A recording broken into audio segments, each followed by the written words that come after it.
Hey everybody, and welcome to Bits of Board, where we're talking board games, miniatures, cards, and dice. My name's Michael, and today we are checking out a game by the name of Pipeline. This is a debut release from designer Ryan Courtney, and he has certainly hit the mark with this one. There is a bunch to get through, so let's get straight in. Ladies and gentlemen, Pipeline, an economic-themed worker placement game with a focus on engine building, resource management, and spatial awareness through tile placement. It pits players as oil companies responding to the government's inability to keep up with worldwide demand. The game is played over 3 years, with the winner being the player at the end of the game with the most money. Money is awarded through selling resources, fulfilling contracts and orders, and finally at the end of the game for any valuation bonuses. Now, it kind of goes without saying here, I hope, but money, while being the key to victory, is also going to be used throughout the game to buy stuff.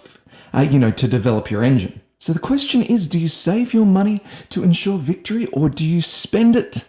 Well, there is no argument with the answer here. In Pipeline, you simply must spend. In fact, you're likely going to be running as close to a zero-sum game as you can until the very final rounds of the game, where all your purchases and planning finally pay off in return. Money is gained through managing your oil resources. We have 3 types available in the game. Of each type of oil, we have 4 grades. Crude oil, as seen here, is the most basic, and it's probably going to be the first kind of oil that you purchase. But there are no major profits to be found in selling these guys, so what's the point? Well, crude oil, once purchased, can be processed through 3 different stages of refinement. And selling that refined oil, well, that's where the moolah starts rolling in. Now, the process for actually refining through these stages, that's slightly beyond the scope of this sentence, but we will catch up with it a little bit later. For now, basically all you need to know is to win, players need to buy crude oil, refine it, and sell it. Now, before we go too far, let's take a quick tour of the board, and I promise you, it's not nearly as daunting as it first looks. We have the refinement cost spaces randomized during setup, dictating the cost of refinement through each level of oil. We have the turn order marker showing the current turn order, as well as a few spaces that will help players keep it organized over the course of the rounds. We do have the round marker up the top here, split into the 3 different years of gameplay. And then we have the crude oil market, where players can purchase crude oil into their supplies. In the middle section of the board, we have a wealth of information. We have placement locations for contracts and orders, and these are randomly seeded at the beginning of the game, with contracts pertaining to each of the 3 different levels of refinement. We place 1 into each of the contract spaces, leaving 2 more off to the side of the board to be replenished at the beginning of each year. Now, I had this mostly set up from before, but you should know that there are a ton of contracts that can come out, not just these 5 of each that I have floating around. The same can be said for the orders tiles, except there are no extra tiles to be placed over the years. Again, these are drawn randomly from a massive assortment of tiles. Straight smack in the middle of the board, we actually have 2 landmarks to be aware of. We have 4 government quadrants randomly filled with pipeline tiles that players can purchase from the government over the course of the game. And dissecting that, we actually have our worker placement locations. Now, 4 of them are fixed. We have the crude market at the top and refined markets 1, 2, and 3. And then we have 4 that are randomly seeded at the beginning of the game. So we have tanks and pipes, machines and pipes, upgrades, and contracts and loans. And basically these are shuffled and placed out randomly during setup to change things up game to game. And through the awesomeness of Ian O'Toole, the placement locations are actually dual-sided, so the text is correctly aligned no matter where they go. Bloody brilliant. Now, it is helpful to think of these placement locations as spaces for worker movement, with the refined market number 2 here being adjacent to tanks and pipes being adjacent to the center space, and that center space being adjacent to the other tiles surrounding it. I'll tell you why a little bit later. Over here we have the machines and pipes shop, where players can purchase machines and available pipes to add to their personal pipelines. And just under that we have the same thing except tanks and pipes. Those tanks can be purchased and added to their player boards to increase oil storage. Finally, at the bottom of the board, we have the refined market spaces. And these are very similar to the crude market, again offering crude oil for players, but instead of it being one gigantic marketplace, it's split into three, with each market only interested in a certain type of oil. So over here, refined market number 1 will sell you the blue crude oil and purchase any orange and grey refined oil that you have, but its refined prices do differ from others at the table. So as you can see, just off to the side here at refined market number 2, they will offer 50 to 55 for any fully refined orange oil, while refined market 1 only offers 45 to 50. Off to the side, we have the upgrades available throughout the game. These 5 categories: machines, human resources, refined markets, contracts and orders, and engineering, were chosen randomly at the beginning of the game, with both the government and shops upgrades being kept in the box. Finally, for the board, we have our valuation markers, which are essentially variable scoring methods for the end of the game. We have one that's always in there, taking into account the value of all pipelines attached to machines, but then we have 3 others which are drawn randomly from a deck of valuation cards, meaning every game you play is going to be played so differently. I mean, between these, the contracts and orders, and the whole layout of the government quadrants and those refinement costs, you are never going to play the same game twice, ever. Now, we'll be talking about all this in detail shortly, but it just helps to know where everything is. Before we get into the rules side of things, let's just take a quick look at the player boards. Just a quick tour here. The player boards, of course, act a bit like a player aid as well, with a lot of reminders floating around the sides of the boards. But the main purpose for this board are these tanks here. And these tanks are going to be used to store the different kinds of oil a player accumulates throughout the game. The bottom level here holds crude oil, with each level above it holding a higher grade of oil. At the beginning of the game, during setup, you are given 5 tanks to place out, and you can place them out as you wish. This is just the recommended start for those new to the game. Up the very top here, which we can use or not use as we desire, but basically as we create our pipelines, we can move these markers up to show the value of our highest producing pipes. Now, off to the side here, we also have places for any stored contracts. We have our active contracts off to the right of our board, and any deferred contracts up the top here. We'll talk about the differences between those shortly. And just underneath the active contracts, we have a space to place any completed orders. Now, the name of the game is Pipeline, and I've mentioned pipelines quite a few times. In fact, you've seen a ton of pipe tiles floating around the board. Just what are we doing with them? Well, over the course of the game, we are going to be collecting these pipe tiles, and we're going to be able to place them out pretty much however we like, with the main aim of joining like-coloured pipes together. Visually, the pipes have little connectors on them, and counting the space in between each of those will tell us just how long a pipe is. So with our silver pipe here, we go 1, 2, 3, 4, 5. That pipeline is 5 points long. We move our silver marker up to the 5. Dun da da, it's done. The question is, how do we use them? Well, that's all a part of gameplay. So without further ado, let's take a look at this game in a bit more depth. A game of Pipeline consists of 18 rounds divided into 3 years. Year 1 consists of 8 rounds, Year 2 consists of 6, and Year 3 consists of only 4. Across these rounds, players will take a single turn each before moving on to the next. On their turn, a player will place their worker, take an action, maybe a bonus one as well, and then decide whether or not they want to fire up their placed machines, the automated refining process. Once all the rounds in a year have been completed, a refresh phase occurs, resetting the marketplace, and then play moves on to the next year. This means that the crude oil markets will replenish some stock, gaining a number of oil barrels as shown to the right of their track. In this case, the orange crude oil will gain 4 new cubes. The refresh also means that the refined markets will actually clear up some space for more barrels to be sold. This too is shown next to the refined space. As you can see here, the orange in the refined market will lose 1 cube, while this grey one over here doesn't lose anything. Shops will also be replenished, with machines, tanks and pipes being replenished up to full. Contracts in the rightmost space will be discarded, with those remaining being pushed down. and then the blank space being replenished from the stack off to the side of the board. Orders remain as they are, and finally, any blocked upgrades are returned to their purchasable state. Once all 3 years have been completed, players count up their money, score their achievements, and the game is over. So what actions can a player take on their turn? As we saw before, there are a total of 8 placement locations on the cross in between the government quadrants. The 4 fixed placement locations are the markets. The crude market is where players can choose from a full selection of crude oil. Players may buy and sell as many times as they want from the market, but if they're going to sell, they must sell before purchasing, with the value of the oil, whether bought or sold, being displayed above its placement location.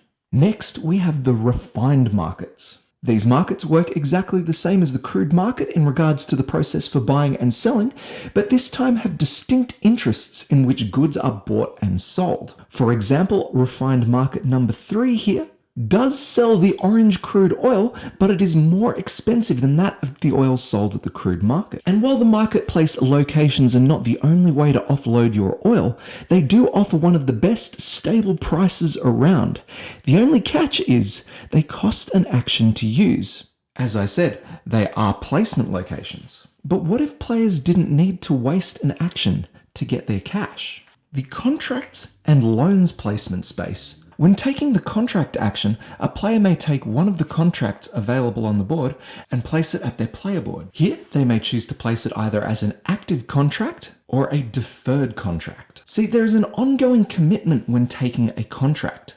If placed in the active spot, that contract must be fulfilled by the end of the year and again at the end of every year following. That is, the player must obtain oil required of the contract, and then at any time before or after an action, they can take one or more of the required oil and place it on the contract. For every cube placed, they get paid as outlined on the contract space. In this case, we've placed 2 moderately refined oils and will gain $35 for each of them. This money is available immediately and can be used to purchase goods at the marketplace. Now that's all well and good for contracts, but there are a few things to note. First thing being, it's not the most competitive price. But the fact that you don't have to spend an action to sell your goods, it may be worthwhile.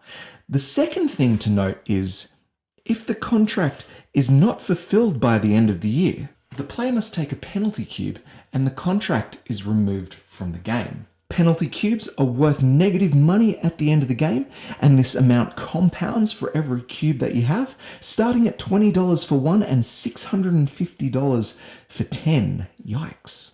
Instead of taking the contract as an active contract, they can choose to take it as a deferred contract. This means a few things.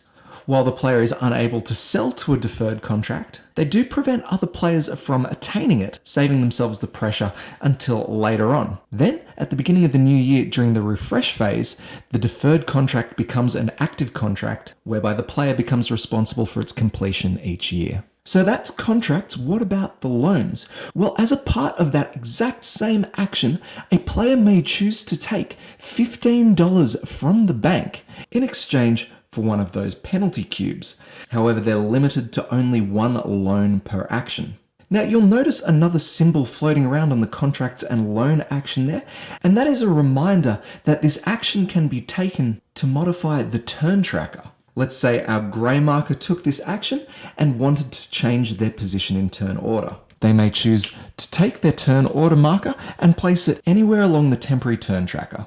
At the beginning of the next round, player markers will be shifted to make room for any changes, but it is worth noting that if another player later on in turn order wanted to again use an action that modified the turn order, they could move themselves into a place someone else has selected. The next actions, machines and pipes, and tanks and pipes, are tied together. We'll begin with tanks and pipes. These shop placement locations allow for players to purchase specific improvements for their player board. Tanks, as you saw, can be used to store oils on the player board and may be placed in any of the 4 rows representing crude or fully refined oil. As well as purchasing the specific improvement, a player may choose to purchase pipe tiles from the associated marketplace. Here, a player taking the tanks and pipe action would be able to buy 2 pipes from this area for $15 or 4 from the same area for $40. Pipe tiles purchased are immediately placed next to that player's player board. Moving on to the machines and pipes action, you'll notice some similarities. The action still allows a player to purchase specific upgrades for their player board, this time machines, and again allows them to purchase from a series of tiles. Machines are purchased with the intention of automating a player's pipelines. When purchased, a player must place that machine on top of one half of a placed pipe tile. In this case, we'll place ours up here.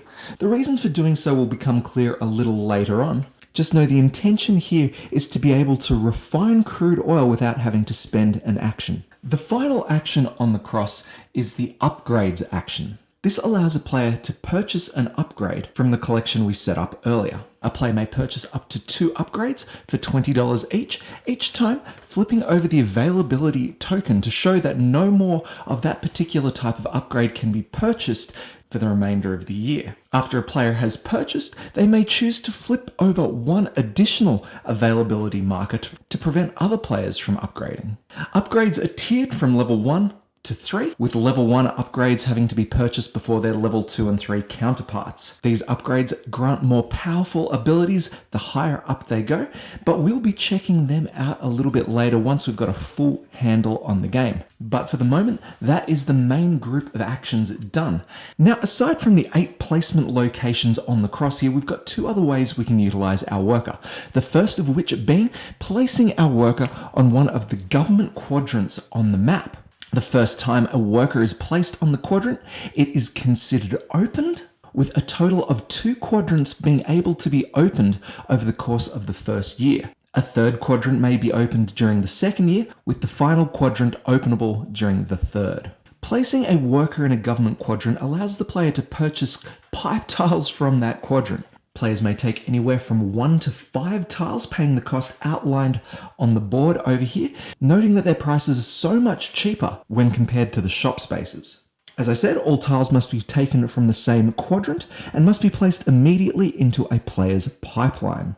And it's with that that we finally come to the refining process and our last worker placement option. Here, I've built a pipeline that you might expect to see mid-game, maybe, I don't know. That final action is to place the player's worker on one of the tiles in their pipeline. And what this does is it activates all the pipes running through that tile. Now, the easiest way for me to explain here is simply by performing the action and kind of explaining it as I go through.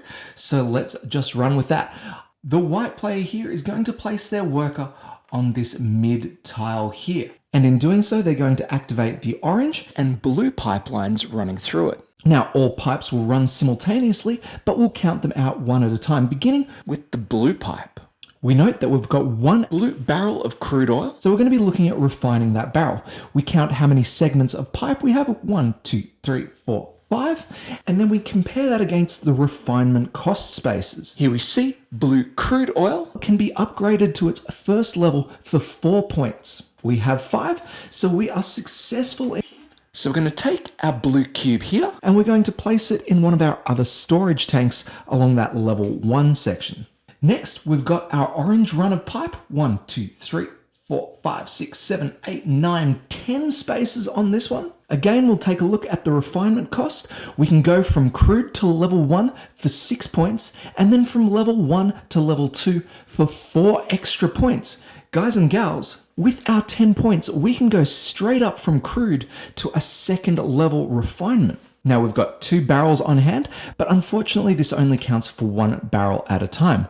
We first take our cube and we're actually going to skip the level 1 stage, placing it straight in level 2. Here it is good to note that you do not need to provide a storage option for the intermediate oil type. Again, looking at the refinement costs, we can see that the grey oil can be upgraded for 5, but unfortunately there's no grey piping on the tile that we activated. If we wanted to upgrade that one, we would instead need to move our worker onto this run of tiles here, but then we wouldn't be able to activate our blue barrels. So why would we bother doing this? Well, we've taken, let's say, $10 worth of oil and turned it into potentially $80 worth. This, guys and gals, is how you make your money. So our player could, on their next activation, head off to the refined market and sell their cubes directly. They could look at picking up contracts and selling them through them. Or there is the final way, which I haven't discussed yet, the orders. Now, I haven't talked about these yet as they're not actually associated with any actions. See, these are probably the most effective way to sell your oil. You simply need to be able to match the entirety of the order with oils you have on hand. Let's say our player had one of each of the oil types fully upgraded. They could, at the beginning or end of their activation, choose to fulfill this order. No strings attached, no actions, nothing. They simply take the order, place it next to their player board, and then cover it up with the required oil markers to show that it's been fulfilled. The player earns money as shown next to the order, and it's worth noting that these values are the highest possible value that you can get for selling your oil. The catch is, well, some of these are really difficult to have on hand at the same time. I mean, could you imagine having 3 grey oil maxed out and also have 2 orange oil halfway done? Crazy, but so worth doing. Now, just touching once more on pipelines, it is worth noting that a single pipeline can only be utilized on a single barrel of oil. So even though we've got a run of 12 orange here, we're not able to divide that over 2 upgrades of crude oil at 6 value each. Best we could do here is upgrade a single crude oil up to its level 2 value with any excess length being lost. Now, manually cranking out refined oil is a great process, but I'm sure there are other ways that you'd like to spend your precious actions, right? Well, that's where those machines come into play, automating the whole refining process. After a player has completed their worker placement actions, they have an opportunity to run all of their machines for the low price of $15. So here, for $15, our player could run this machine here, resulting in a 2 orange, a 1 orange, both of which completely unusable, but also a 9 orange and a 4 blue. In this case, both usable. So when playing with machines, it's definitely worth noting that the pipes beneath the machine are not counted in any way, and basically you can end up splitting your pipes. Also worth noting, an entirely crucial point, after placing a machine, you are no longer able to run those pipes manually. That means if I were to ever want to actually utilize this orange run, I would have to pay the $15 in the machine phase to do so, with the same being said for this blue run over here. But, like I said, it is a very powerful tool. For $15, I could run both of these machines, greatly speeding up the refinement process. And that's it, guys and gals. That's pretty much how you play Pipeline. Simple, right? Look, there's certainly a bit to talk about here, and we'll catch that soon. But before I do head back to the studio, I think it's worthwhile checking out what each of the different upgrade paths means for a player, and we'll also take a look at the huge variety of valuation methods for endgame scoring. First off, we'll take a look at the upgrades, beginning with the ones recommended for your first game. We begin with the government upgrades, level 1, level 2, and level 3. At level 1, for taking the upgrade, you immediately receive 2 government pipe tiles, and this is from any of the open quadrants. And then during your first turn of every year following your upgrade, you receive an additional 1 government pipe tile, a very powerful early upgrade. Going forward to level 2, you'll immediately gain 4 government pipe tiles. And with the upgrade costing $20, it ends up being a $15 discount. Where it totally pays off though is that level 3 one immediately granting 6 government pipe tiles. Hectic. The engineering upgrades increase the refinement value of your pipelines. So every 4 you count in a pipeline, you actually gain 1 additional point. So as an example, a length of 4 pipes would give you a refinement value of 5, and a length of 8 would give you a refinement value of 10. At level 2, this amount is increased by 2, so at a value of 4, it ends up being 6, and a value of 8, it ends up being 12. And then finally, if you upgrade to level 3, each of your pipelines may refine 2 barrels at a time. A beautiful game-breaking ability right there. Human resources upgrades assist in a player taking their bonus actions, which I now realize are called secondary actions. Whoops, been playing too much Lasada. Basically, at level 1, it removes the $10 fee for the secondary action. At level 2, it gives you a bonus space to move when taking your secondary action, which means you're able to cross the center square of the cross. And then at level 3, you're able to take 2 worker actions on your turn. The refined market upgrades increases the value of refined oil at markets, whether you're buying or selling. Level 2 gives you access to all 3 refined markets from any one action space. And then at level 3, you're able to ignore the color requirements for selling the oil. The last of the recommended upgrade sets is the shop upgrade system. At level 1, you immediately gain 2 tanks and 1 pipe tile from any of the shops. At level 2, you gain 2 pipes and a machine. And then at level 3, you gain 4 pipe tiles from either of the shops and 1 machine as well. Insane. Alright, next up we have the contracts and orders. At level 1, it grants the player the ability to fulfill contracts twice each year instead of just once. At level 2, it increases the value of each barrel of oil that you sell to contracts and orders. And the level 3 one allows players to treat orders as though they were contracts, meaning they're able to take them into their supplier when utilizing the contracts and loans action. The final set of upgrades relates to machines. Taking a level 1 upgrade immediately grants 1 machine and grants the player the ability to place a worker on that machine to run it at no cost. At level 2, it reduces the cost of running machines down to $5. And then at level 3, it gives players a second chance to run their machines, this time before their turn has even begun, which means they can run it, take their actions, and then run it again. Now, before we take a look at the valuation cards, I suppose we should discuss endgame scoring, because I totally forgot to add that in.